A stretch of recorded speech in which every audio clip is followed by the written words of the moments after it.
Ang dami ko na nga nakitang sumuko guys. Sumusuko sila dahil mahirap daw pala. Ang sa'kin naman wala namang madali. Parang sa negosyo rin yan guys. Minsan meron, minsan wala. As long as hindi ka mawawala sa paningin nila, lagi nila maaalala na may negosyo ka pala, meron ka palang ino-offer.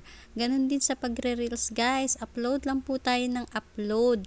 Pasasaan ba at nandyan lang yung mga nakasubaybay sa atin, manunood sila ng manunood, at pasasaan ba tatamaan din natin guys yung video na pwedeng makapagpa-viral sa atin. Yun lang guys, para ring negosyo yan, minsan may benta, minsan wala.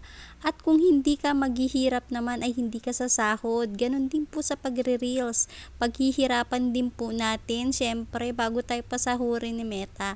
Wala pong instant guys, wala pong instant sa mundo. Talagang lahat po kailangan paghihirapan natin.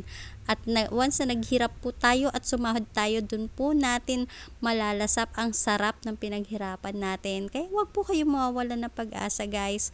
Laban lang po, upload lang po tayo ng upload.